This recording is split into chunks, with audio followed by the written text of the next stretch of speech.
Saya bersama dengan calon presiden nomor urut 3, Ganjar Pranowo. Eksklusif karena baru pertama kali diwawancarai dan iNews yang berhasil mewawancarai. Mas Ganjar, sehat selalu. Terima kasih. Saya langsung tanya hal yang berat boleh ya? Boleh. Tapi saya harus declare dulu nih. Saya sekarang bukan tim Anda lagi, saya kembali menjadi wartawan. Oh, selamat. Mas Ganjar, saya ingin tanya. Apa yang ada di benak Mas Ganjar jika ditanyakan soal pemilu 2024? Saya mau jawaban paling jujur dari Mas Ganjar. Banyak komplain. Itu aja. Banyak keluhan, banyak Ya. komplain. Banyak komplain. Di antaranya dari Mas Ganjar. Di antaranya dari masyarakat yang menyampaikan kepada kami, Ya. di antaranya dari para caleg, di antaranya dari pakar, dan semua sudah diperbincangkan. Tapi buat saya semua ada batasnya, semua ada waktunya, dan kita mesti menunggu saat akhir kapan KPU menentukan. Tapi itulah dinamika yang terjadi sampai hari ini. Kalau bicara soal komplain, kalau bicara soal keluhan. Saya tanya Mas Ganjar langsung karena yang Ya. ada di hadapan saya sekarang Mas Ganjar, Ya. bukan yang lain. Apa yang paling dikeluhkan di pemilu 2024 ini? Yang pertama yang agak ramai adalah angka yang tidak pernah bergerak. Jadi Maksudnya? seperti prosentase yang sudah terkunci untuk Pilpres. Oh, antara quick count dan real count ini misalnya? Antara real count dan quick count, dan saya kira quick count juga sama kok. Dan sekarang quick countnya udah hilang ya. Sudah selesai mungkin. Tapi di real count itu Ya. angka tidak bergerak. Dulu seingat saya pada saat saya sendiri running sebagai gubernur atau mengikuti pada saat pilpres sebelumnya, kami selalu memperhatikan suara hari ini masuk dari provinsi mana. Lalu kita bisa memperhitungkan dan mempertimbangkan. Karena kita melihat, daerah ini belum masuk, provinsi ini belum masuk, maka pantas suaranya segitu. Jangan-jangan kalau daerah ini masuk, provinsi ini masuk, akan terjadi pergerakan. Sehingga dinamikanya akan terlihat. Maka prosentase itu menjadi banyak pertanyaan. Yang kedua tentu teknologi informasi sekarang termasuk media sosial begitu aktifnya menunjukkan video-video rekaman-rekaman, dan kemudian mereka mulai membaca, mensimulasikan, apalagi kemarin yang terkait dengan Sirekap. Sehingga ada TPS yang melebihi 300 Ya. suara, dan itu pasti sangat mengejutkan. Bahkan ada yang ribuan, ada yang ratusan ribu, bahkan ada yang jutaan juga. Ya, termasuk yang digerobokkan tentu saja. Betul. Nah, pada saat itulah kemudian orang mulai bertanya, ini aneh sistemnya. Nah, rasa-rasanya si pembuat sistem ini perlu membuat statement, pernyataan, apakah cara beroperasinya seperti itu. Ya. Nah, karena ini menurut saya agak terlambat, ya sekarang terjadi analisis yang luar biasa di masyarakat. Ya semuanya akan mengedukasi, tapi sekali lagi sabar, belum diputuskan oleh KPU, dinamika inilah yang hari ini mesti didiskusikan di publik agar semuanya bisa menjadi paham. Ya, saya coba untuk menyederhanakan apa yang Mas Ganjar tadi sampaikan. Antara quick count dan real count itu sama. Hasilnya tetap terus. Bahkan real count angkanya segitu-gitu aja. Ya. Padahal secara logika misalnya ketika kita bicara ada penggelembungan di beberapa titik, bahkan ada yang sampai ribuan, puluhan ribu, bahkan jutaan. Tapi kok prosentasenya di real count itu masih sama saja, begitu ya? Itulah. Itu janggal luar biasa memang. Oh ya, pasti kalau ada suara masuk tinggi, pasti dinamikanya bergerak. Kan? Betul. Kenapa itu tetap saja?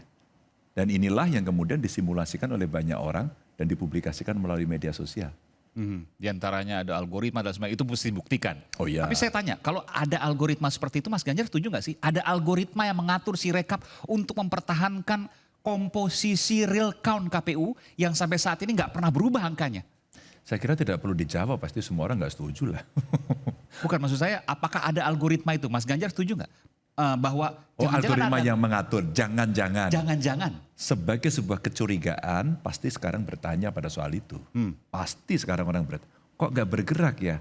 Kok tetap ya? Gitu ya. Itu pasti semua orang bertanya. Inilah yang kemudian para pakar menyampaikan kepada publik. Bagaimana algoritma itu terjadi, bahkan ada yang mensimulasikan kan. Betul. Di Jadi media kalau sosial. diperbaiki di sini pindah Pindah ke tempat lain. Meskipun kan? itu harus dibuktikan ya. Itu secara asak ya. Semua harus dibuktikan. Maka proses pembuktian inilah yang hari ini mestinya penyelenggara pemilu bisa menceritakan apa sebenarnya yang terjadi begitu.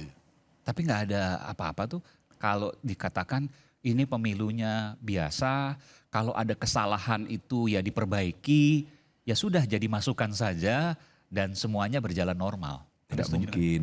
Nggak mungkin. Teman-teman DPRD juga bercerita, DPR RI bercerita, lu suara saya kemarin naik kok sekarang turun. Itu yang terjadi. Dan sekarang banyak kawan-kawan DPRD mesti nungguin suaranya.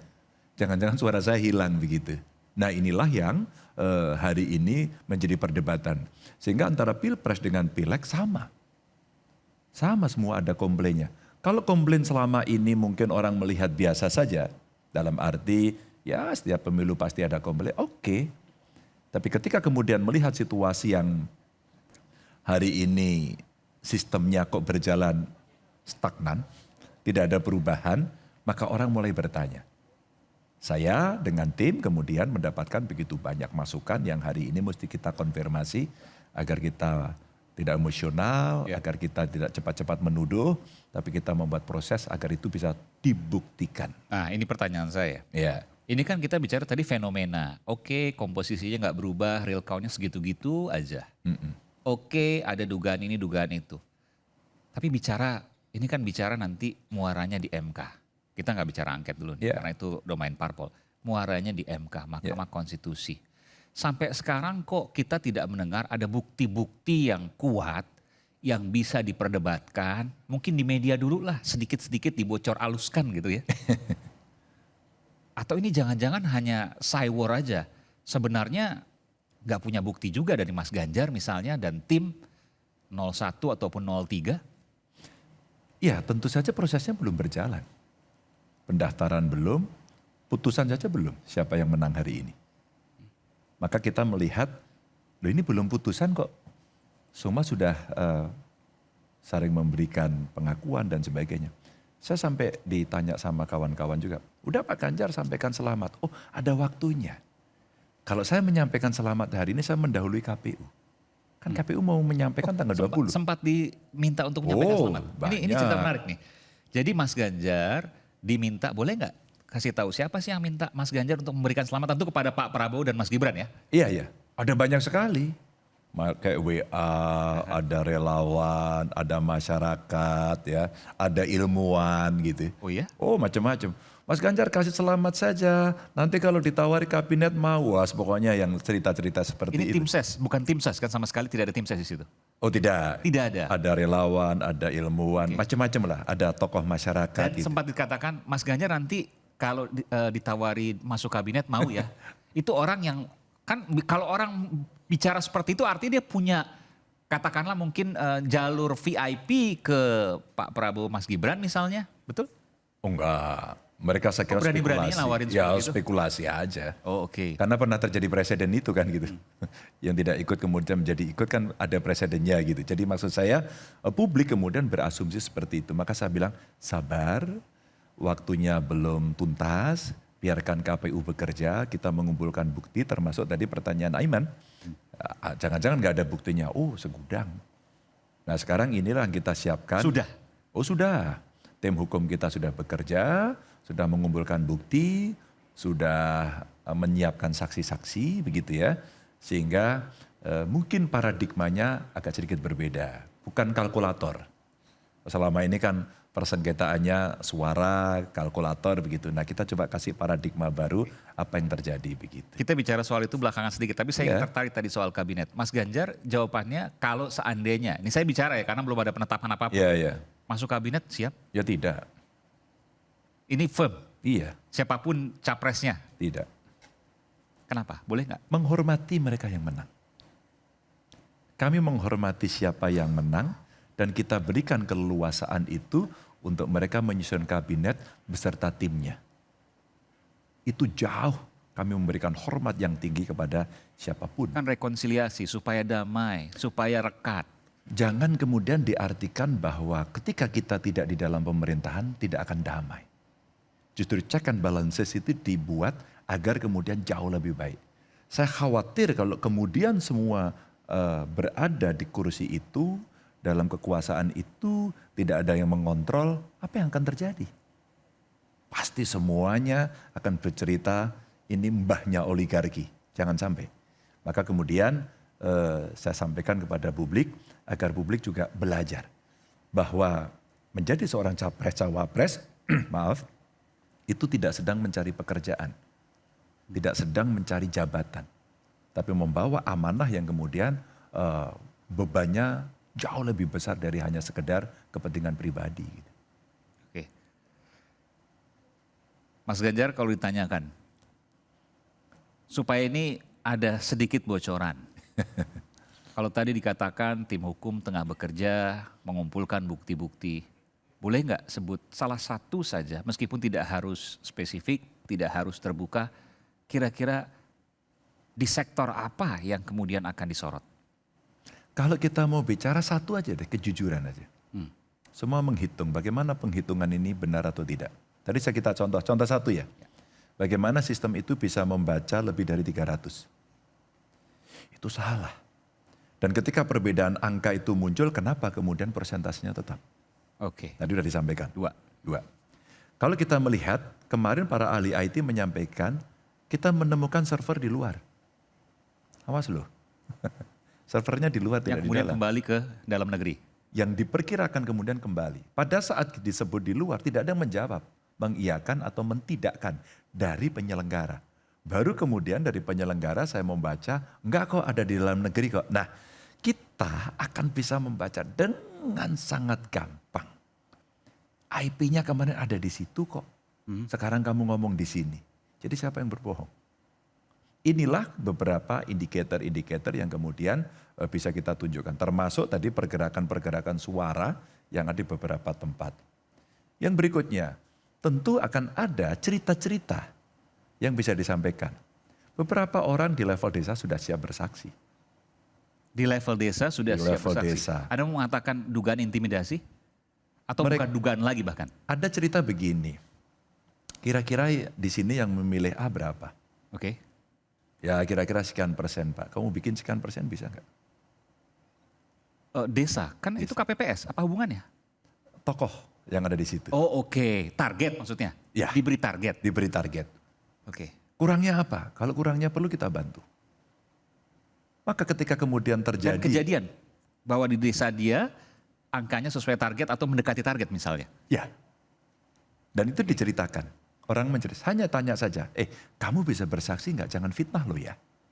Saya siap bersaksi Pak. Oke, tak siapin ya. Ketika nanti akan berjalan. Dan cerita itu cerita umum. Cerita umum artinya banyak. Saya kira dari iNews bisa terjun ke lapangan. Saya ini gaya Aiman gitu. Untuk terjun fact finding, tanya orang, kamu dapat berapa? Ada satu pollster dulu yang sudah mengindikasikan kecurigaan-kecurigaan dia sehingga dia tidak merilis pollingnya. Karena mereka mengatakan kami tidak mau menjawab karena kami takut dia dapat bansos. Ini cerita-cerita yang sekarang muncul yang kita kumpulkan tapi kami tidak mau gegabah. Ya. Maka tim kami kita minta untuk silahkan cek, kita klarifikasi, kita pastikan. Itulah beberapa cerita yang kemudian akan disampaikan. Iya. Tapi saya mau kasih catatan loh Mas. Jangan statement saya ini kemudian dianggap, tidak siap kalah. Oh kita siap menang, siap kalah. Jangan juga dianggap, ini alasan orang kalah terus kemudian berargumen. Ya kalau tidak terjadi cerita-cerita yang sekarang terkumpul di media mainstream maupun sosial, saya tidak akan menceritakan ini. Oke. Tadi saya sebut, kalau seandainya nanti media datang, lalu kemudian wawancara perangkat desanya, kemudian viral, nanti berubah lagi dari buktinya. Jadi saya tahan dulu deh. Nah ya. Tapi begini Mas, ini pertanyaan terakhir saya begini. Ini kita bicara soal logika elektoral, bagaimanapun juga harus bicara soal logika elektoral. Kalau seandainya katakanlah ini semua benar, lalu kemudian mengubah komposisi, kan Mas Ganjar juga tidak diuntungkan juga. Paling yang maju kedua putaran 01 dan 02. Jadi untuk apa kemudian Mas Ganjar dan tim 03 misalnya berupaya keras untuk membongkar, untuk menyampaikan ini? Ini penting untuk disampaikan. Kita kan tidak bicara demokrasi prosedural. Kita bicara demokrasi substansial. 3 pasangan ini pada saat di KPU dulu sudah menyampaikan bahwa kita siap menjaga situasi kondusif, kita siap menang, kita siap kalah ya. Siapapun. Katakan kemudian, asumsi Bung Aiman sampaikan ya, nanti kalau umpama putaran kedua 01 dan 02, kita setidaknya sudah memberikan pendidikan kepada masyarakat. Oke. Mana data yang benar, bagaimana integritas, bagaimana kredibilitas, bagaimana sebuah kejujuran itu ada dalam sebuah proses demokrasi. Ini mahal, karena sebentar lagi mau ada pemilihan lagi. Ya, pilkada. Pilkada, dan itu waktunya makin pendek, diajukan lagi. Nah, September loh. Ya. Jadi artinya apa? Jangan sampai pola ini kemudian nanti akan dipakai untuk di dalam pilkada-pilkada itu. Dan kemudian orang akan tiba-tiba akan terugikan gitu. Jadi nilai, kejujuran dan kebenaran itu yang paling utama. Memangnya demokrasi tanpa nilai? Memangnya demokrasi membuang moral? Tidak bisa. Bukan soal menang kalah. Oh tidak. Saya sampaikan pada kawan-kawan saya dari para relawan. Lupakan dulu cerita Ganjar Mahfud dan 03. Tapi mari kita kawal. Ini agenda reformasi loh ya. Kalau tidak akan terjadi gitu. Tapi sekali lagi, kita jangan emosi. Kita tunggu keputusan KPU. Nah seluruh cerita-cerita yang ada hari ini, mari kita buktikan bareng-bareng. Secepatnya.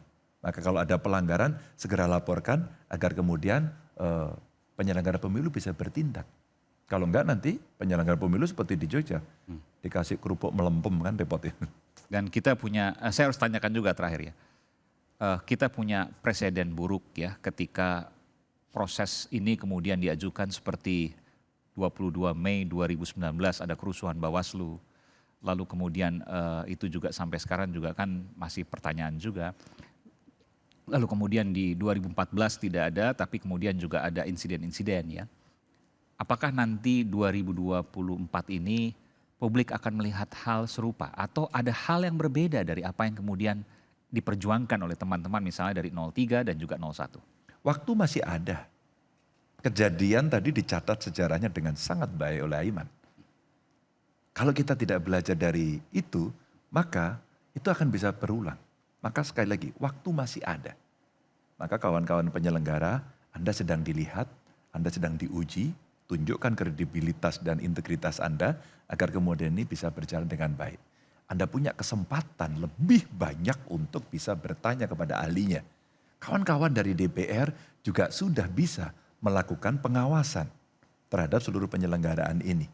Ya, kalau itu bisa dilakukan rasa-rasanya cerita-cerita yang menyeramkan itu akan bisa kita redam hari ini.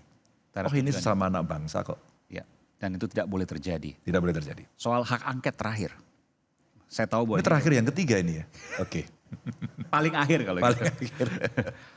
Kalau kita bicara hak angket ini bicara soal domain partai politik. Ya. Tapi kalau saya lihat dari timelinenya, dari sejarahnya nggak bisa dilepaskan. Karena pertama kali yang mengucapkan itu adalah seorang Ganjar Pranowo. Ya, karena saya pernah di DPR. Ketika kita melihat situasi, sebuah keputusan yang berakibat pada orang banyak gitu kan. Dan kemudian itu dipertanyakan, yang paling bagus diselidiki. Dan gak perlu takut. Orang salah tidak perlu takut. Tidak akan terjadi rame-rame. Orang benar maksudnya, orang benar tidak perlu takut. Ya, orang benar dan orang salah. Kalau orang salah takut. Oh iya, ya benar ya, orang salah gak boleh. Jadi maksud saya benar dan salahnya mari kita uji. Jadi di situ kemudian kita akan bicara begini. Proses penyelidikan akan dilakukan.